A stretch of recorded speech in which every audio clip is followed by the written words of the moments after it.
Ladies and gentlemen, I present the Gouki deck for the September 2018 ban list. So first of all, for you who have been knowing what I've been doing after the ban list, I played a 60 card Dark Hero Gouki deck. And my problem with that deck was that I wasn't able to draw enough cards that would negate hand traps. I wasn't able to play through hand traps because it lacked consistency because it was 60 cards, of course. And overall, I just wasn't able to get rid of floodgates well enough. I wasn't able to.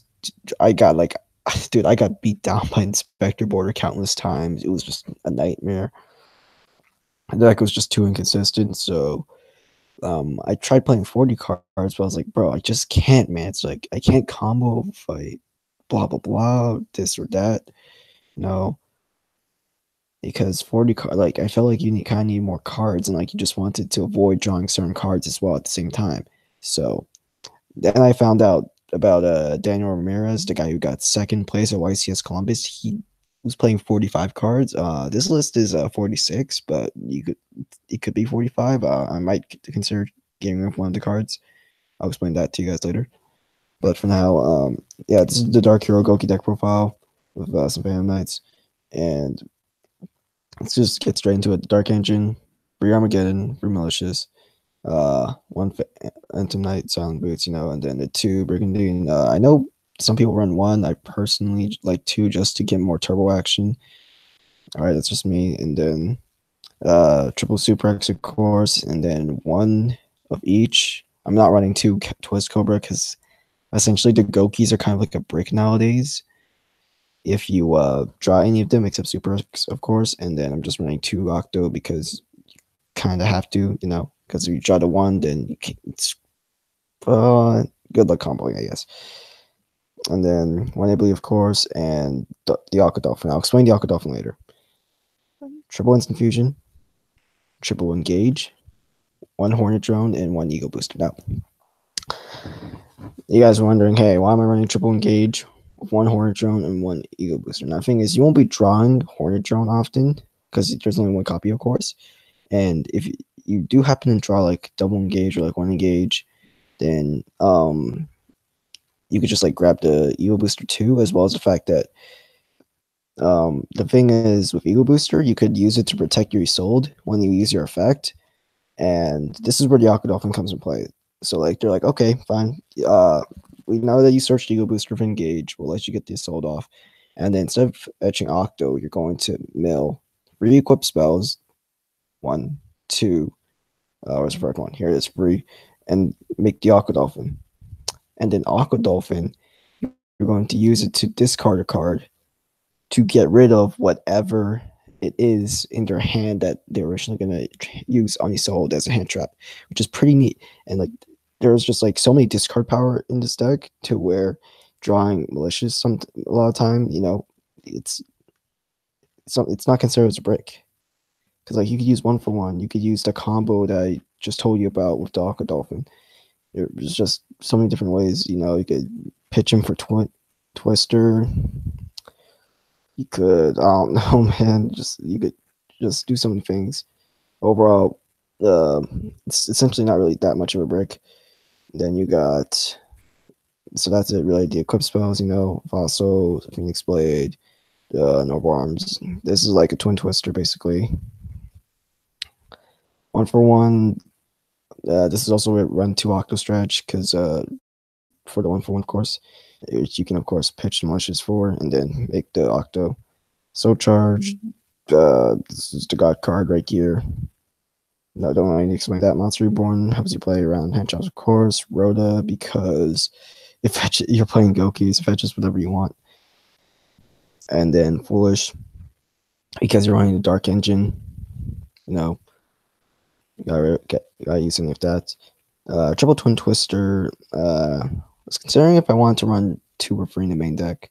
I decided that I really needed it if I was going to go second, because the thing is, I'm not running hand traps, as you can see, because I feel like it's inferior to really run hand traps unless you're playing against Sky Strikers or the Mirror Match.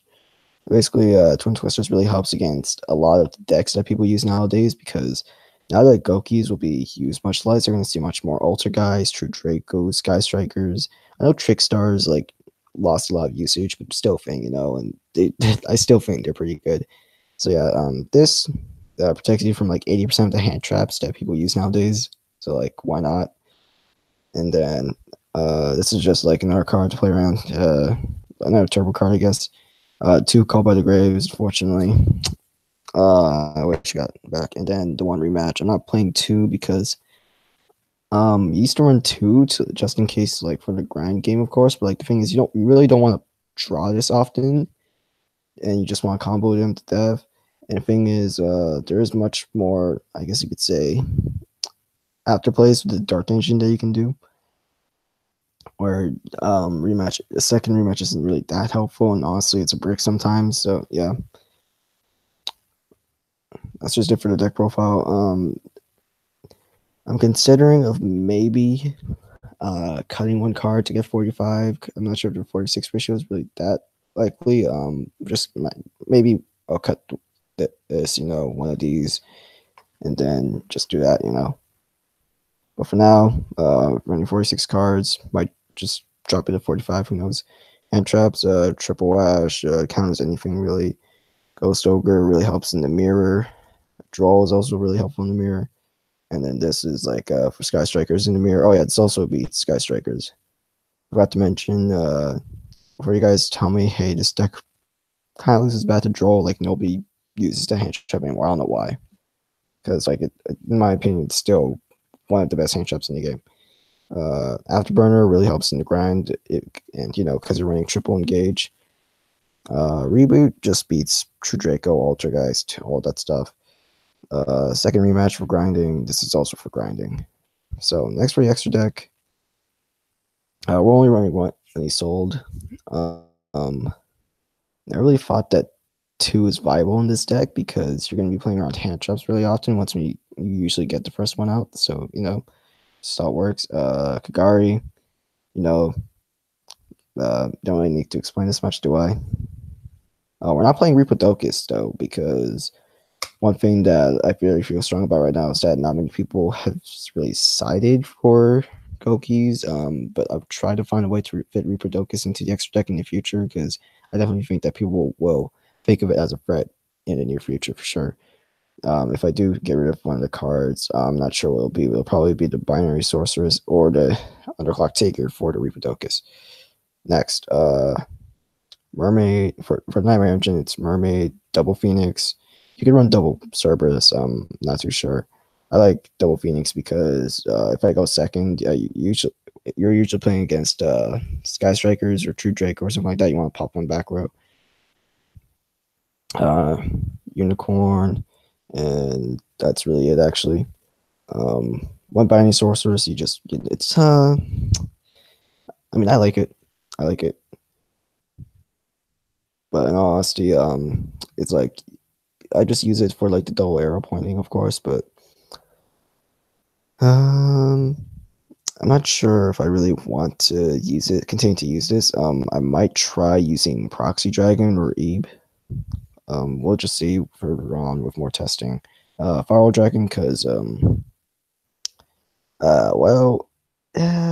mean, what's a Gouki deck without Firewall? I mean, like, dude, this deck is so fucking broke. I mean, this card is so fucking broken. I'm surprised they haven't errated it or banned it yet. I mean, yeah, I guess I can't really errata it because it's the card using the anime, but whatever, you get the point. Trigate Wizard, pretty self-explanatory. Underclock. This card is actually secretly the MVP. Okay, you guys might not know this, but Underclock is actually really, really good. Reason being that he got, first of all, his arrow points down, and second of all, you just need to use him if you like in the ground game, you could just point him. Like I've actually done this so much to top people where like usually against Sky Strikers or Alta guys, something like that, where I'd be like, all right, put us I would have Trigate Wizard like underclock and it would do double damage, and then like they lose 2200 attack points under monster. GG, no re, that's just it. Link Rebo, sorry Europeans. Actually, no. Do the Europeans have Link Removal now? I can't remember. Whatever. Link Removal, very self-explanatory. It's for the Gumbler Head Loop. Summon Sorceress. No, I know the Europeans don't have this. This card is broken. It just like gives you a free Mally, and then it basically starts your combos. In honesty, so all you need to do is just summon this, and you win if you're able to summon this. Raijin, this is your execution target. And then Gumblar, self-explanatory. I always thought that Gumblar was way more superior than the U-Link, and now that Gokis have been sort of adjusted, a lot of people are starting to realize, yeah, Gumblar is better, because the thing about the U-Lock that I never liked about it was that your opponent still had 6 cards to play with. They still had 6 cards. And honestly, 6 cards, way more than enough to find a way to break the U-Lock board. So yeah, that's it for the deck profile. I hope you guys enjoy. It's going to out. Peace.